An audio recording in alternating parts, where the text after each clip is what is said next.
Diguyur hujan lebat lebih dari 1 jam, tembok pembatas kantor Sudin Tata Air di Pasar Minggu, Jakarta Selatan jebol. Akibatnya tumpahan air langsung menerjang rumah warga yang ada di seberang tembok. Sebelum tembok tersebut jebol, air sudah keluar dari celah-celah tembok yang roboh. Menurut warga, jebolnya tembok terjadi karena tidak kuat menampung debit air hujan yang turun cukup deras selama kurang lebih 1 jam. Puluhan pasukan Orange atau PPSU dari Kelurahan Pasar Minggu dan petugas Dinas Tata Air langsung bergerak membantu warga di lokasi. Saat ini air sudah surut dan akses jalan yang tadinya sempat tidak bisa dilintasi, sekarang sudah bisa dilintasi kendaraan.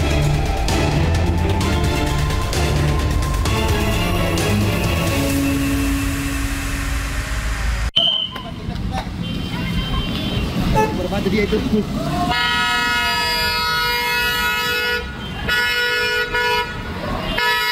Satpol PP Kota Makassar dilempari busur panah saat melakukan razia manusia silver dan anak jalanan di Jalan Veteran dan Sungai Sadang, Makassar.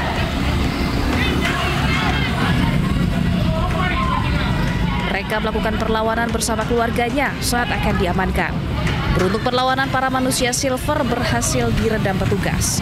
Mereka diamankan dengan sejumlah barang bukti anak panah busur dari lokasi kejadian.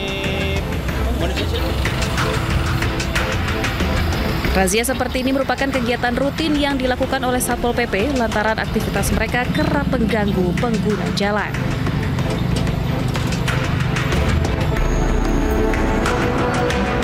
Berapa lapis itu, Pak? Minta lagi. Medan. Di tol mana ada penyaman? Ada lagi, Pak. Ada lagi, Pak. Kemana aja polisinya? Kemana aja nih? Posting TikTok. Aksi pungutan liar terjadi di Jalan Tol Belmera, Medan, Kecamatan Medan Belawan, Sumatera Utara. Sejumlah pemuda sengaja berdiri di badan jalan dan menghadang kendaraan yang melintas sambil meminta uang. Dalam video nampak pula sopir truk melempar uang pada para pelaku pungli. Terkait kejadian, pengguna jalan tol pun merasa resah karena selain membahayakan keselamatan masyarakat yang melintas, juga dikhawatirkan tanpa sengaja pengendara menabrak para pelaku pungli. Warga berharap pihak kepolisian Polres Pelabuhan Belawan bersama petugas tol terkait segera menangkap dan mengamankan kondisi di seputaran Jalan Tol Belmera.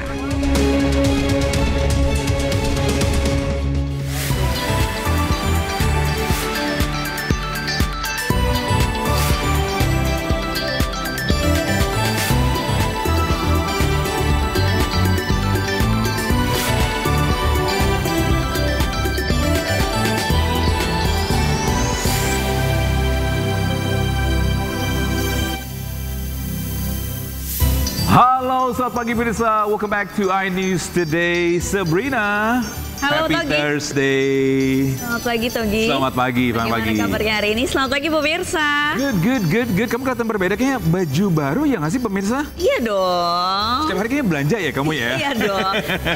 Online, Oh, cepat gitu. langsung datang ke rumah. Oh, jadi kalau saya belanja mungkin jam pagi, siangnya atau sorenya sudah datang ya? Bisa. Oh, suka belanja Pakai nih ya. instan delivery. Oh gitu. Tapi Iya. katanya ada kabar baru nggak sih kalau seandainya untuk beli atau nggak ongkir katanya dibatasi sekarang ya? Betul. Oh gitu. Kalau saya sebagai konsumen Iya. ya, merasa sedikit keberatan. Kenapa gitu? Kenapa? Emang kamu Ya, belanja karena apa aja sih? Belanja apa kan aja? gratis ongkir itu kan sangat berpengaruh ya Iya. sama nominal belanjaannya Benar, sendiri ya. Jadi benar. bisa belanja yang murah-murah, Oke. yang Diskon kayak gitu-gitu, Iya. promo. Promo. Tapi biasanya Sabrina belanja apa aja sih selain baju? Apakah mungkin sendok, sendal atau enggak? apapun. Parfum. Waduh. Sepatu.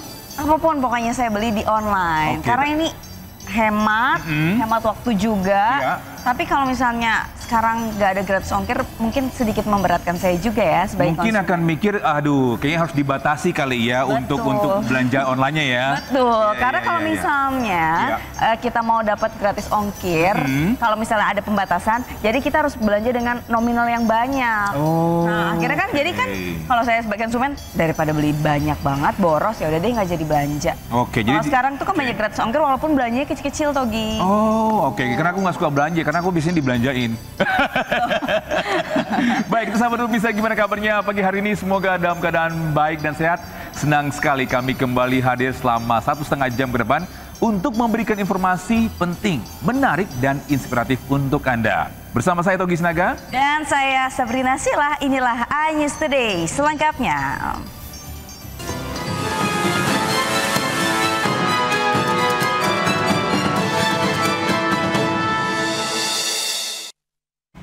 Pemirsa, unjuk rasa memperingati 27 tahun tragedi Trisakti yang digelar ratusan mahasiswa Trisakti di kantor Gubernur DKI Jakarta Rabu petang berujung bentrok. Mahasiswa berusaha masuk hendak bertemu Gubernur Pramono Anung namun dihadang aparat kepolisian.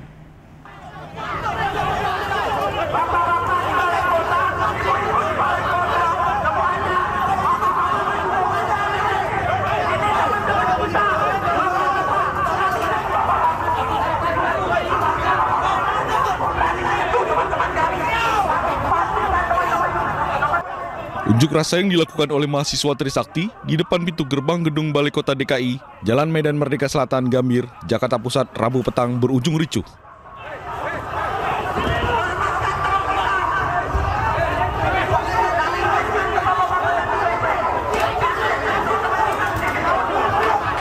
Para mahasiswa mencoba masuk ke dalam gerbang gedung Balai Kota, namun dihalangi oleh pihak kepolisian yang berjaga. Kericuan baru mereda setelah koordinator aksi menenangkan para mahasiswa.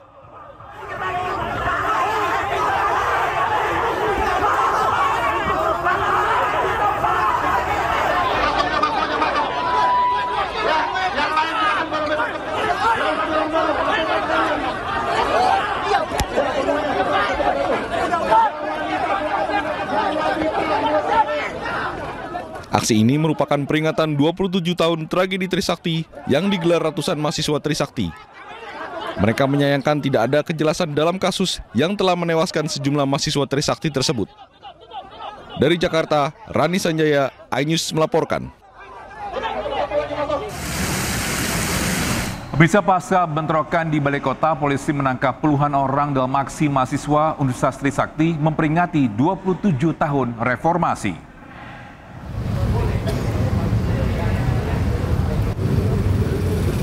Ya, dari informasi sementara yang berhasil dikumpulkan, polisi mengamankan 93 orang massa aksi dan 43 unit sepeda motor. Mereka yang diamankan dibawa ke Polda Metro Jaya. Belum diketahui sebab penangkapan, namun diduga terkait adanya sejumlah polisi yang terluka ketika terjadi kericuhan. Hingga kini belum ada pernyataan resmi dari jajaran Polda Metro Jaya.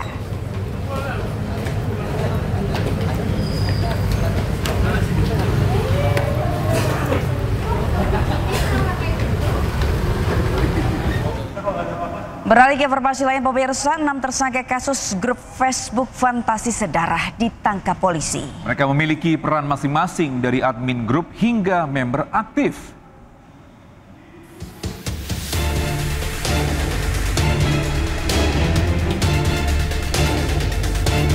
Bareskrim Mabes Polri menangkap 6 tersangka terkait grup Fantasi Sedarah yang viral di media sosial.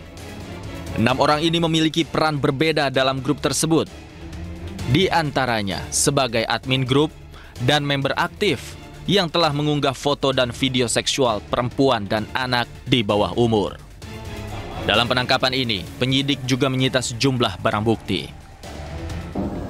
Tindak pidana PPA dan PPO berdasarkan laporan polisi yang kami terbitkan di Bareskrim Polri berjumlah 2 dan di Polda Metro Jaya berjumlah 1 laporan polisi pada tanggal 16 Mei 2025. 3 laporan polisi ini mendasari kami untuk melakukan penyelidikan di berbagai wilayah, di berbagai daerah, mendasari daripada profiling dan monitoring di platform media sosial. Sehingga kami melakukan penangkapan terhadap 6 orang tersangka, di antaranya dilakukan penangkapan di Jawa Barat. Polisi hingga kini masih memeriksa para pelaku secara intensif. Sementara grup Fantasi Sedarah yang memiliki ribuan member ini sudah diblokir oleh polisi. Dari Jakarta, tim liputan iNews melaporkan. Dan pemirsa, berikut peran 6 tersangka dalam grup Fantasi Sedarah yang ditangkap pihak kepolisian.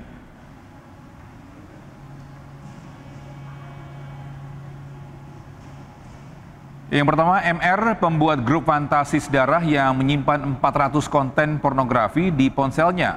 Kedua, DK mengunggah dan menjual konten pornografi di grup fantasi sedarah. Dan ketiga, MS membuat video asusila pribadi dengan korban. Selanjutnya, keempat ada MJ, pembuat video asusila pribadi dengan korban dan menyimpannya. Kemudian kelima dan keenam ada MA dan KA, pengunduh dan pengunggah ulang konten pornografi.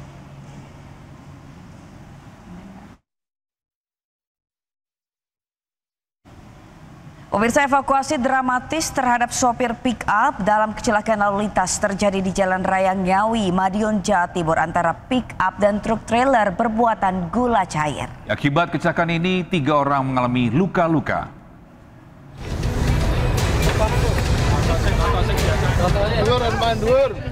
Sejumlah petugas kepolisian dibantu warga berupaya mengevakuasi seorang pengemudi mobil pickup yang terjepit kabin usai tabrakan dengan truk trailer jenis tangki bermuatan gula cair di Jalan Raya Ngawi, Madiun, Jawa Timur.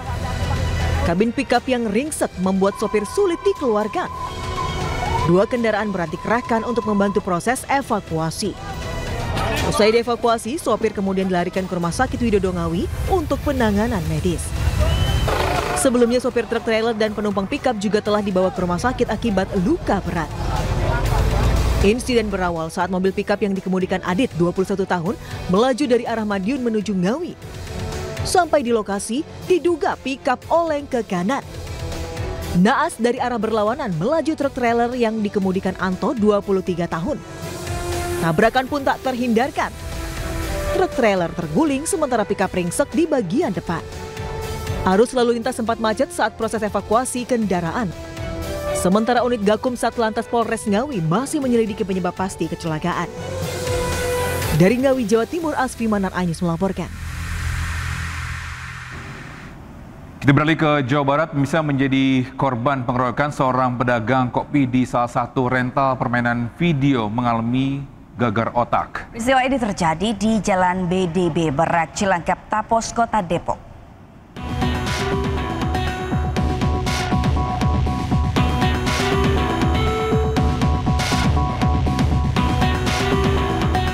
Seorang pedagang kopi di Serang mencoba untuk mencegah terjadinya aksi tawuran di sekitaran tempat usahanya. Para pelaku yang tidak terima aksinya dihentikan melempari korban dengan batu serta beberapa kali memukul dengan kayu dan bambu hingga jatuh pingsan. Akibatnya korban mengalami luka berat di bagian kepala karena dilempar batu oleh para pelaku. Para terduga pelaku ini menduga bahwa si korban ini awalnya menantang untuk tawuran. Kemudian secara bersama-sama para pelaku mendatangi tempat usahanya si korban. Selanjutnya secara bersama-sama melakukan kekerasan terhadap korban. Ada yang menggunakan batu dan ada juga ada yang menggunakan kayu hingga mengakibatkan korban ini luka berat. Kakak korban mengatakan peristiwa terjadi pada saat para pelaku yang terpengaruh minuman beralkohol melintas di tempat usaha milik adiknya hingga adanya pelemparan batu. Saat itu para korban sedang mencari lawan untuk melakukan aksi tawuran. Keluarga korban juga sempat diintimidasi dan meminta kasus ini dihentikan dengan menawarkan uang senilai 90 juta rupiah. Untuk intimidasi dari pelaku, mereka sudah beberapa kali datang dan memang tidak ada itikat baik. Ketika terjadinya peristiwa, tidak ada satu orang pun yang datang ke kita, tidak ada. Mereka cuek-cuek saja. Ketika adanya proses penangkapan, barulah mereka datang ke tempat kita dan membawa aparat. Membawa aparat, yaitu satu orang oknum dari kepolisian. Nah, itu intimidasi yang pertama. Nah, tapi setelah itu dari kepolisian itu tidak datang lagi karena kita jelaskan kondisi yang sebenarnya terjadi pada keluarga kita, yaitu pada Dharma sebagai korban kejahatan.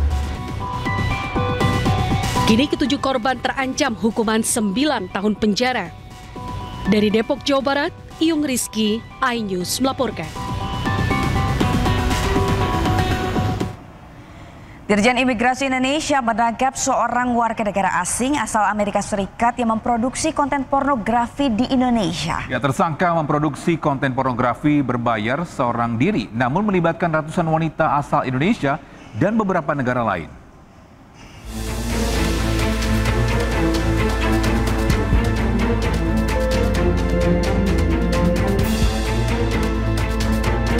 TK, warga negara asing asal Amerika Serikat, diamankan Dirjen Imigrasi Republik Indonesia setelah memproduksi konten pornografi berbayar di Indonesia. Pengungkapan kasus atau tindak pelanggaran yang dilakukan tersangka berasal dari patroli cyber pada 7 Februari 2025 lalu yang menemukan sebuah akun di aplikasi X yang mengunggah promosi konten pornografi berbayar. Dirjen Imigrasi kemudian melakukan penelusuran dan mendapati bahwa tersangka adalah pemilik akun pornografi tersebut. Tersangka diamankan di Bali pada 25 Maret lalu oleh pihak Dirjen Imigrasi saat akan pergi ke Kuala Lumpur. Tersangka kemudian dibawa ke Jakarta pada 9 April 2025 untuk menjalani proses penyidikan lebih lanjut. Digital forensik yang sudah kita mintakan ke Direktorat Siber Bareskrim. Saat ini TK telah ditetapkan sebagai tersangka dan telah dilakukan penahanan di Rutan Negara Kelas 1 Jakarta Pusat sejak tanggal 16 Mei 2025. Selain itu juga tentunya sebelum kami menetapkan sebagai tersangka, kami sudah berkoordinasi dan melakukan gelar perkara dengan pihak Kejaksaan Agung. Hal ini dilakukan atas kerjasama lintas sektoral dan juga peran serta masyarakat yang terdampak langsung dari keberadaan dan kegiatan orang asing. Dalam kesempatan ini, kami tentunya berterima kasih atas bantuan dan dukungan dari Kasubdit Prapenuntutan, yaitu Jampidum, Prapenuntutan Jampidum, Kejaksaan Agung RI. Petugas amankan sejumlah barang bukti seperti perangkat rekam, telepon genggam, serta hard disk berisikan ratusan konten pornografi yang telah diproduksi oleh tersangka. Diketahui tersangka memproduksi konten pornografi seorang diri, namun melibatkan ratusan wanita asal Indonesia dan beberapa negara lain. Tersangka terancam hukuman 5 tahun penjara dan denda 500 juta rupiah, serta akan masuk dalam daftar tangkal hingga deportasi. Jakarta, Stephen Patinama, Raga Firdaus, iNews melaporkan. Pemirsa, Pengadilan Negeri Sleman akan menggelar sidang perdana kasus gugatan ijazah Presiden ke-7 Republik Indonesia Joko Widodo dengan tergugat UGM hari ini. Jangan kemana-mana, iNews Today akan segera kembali.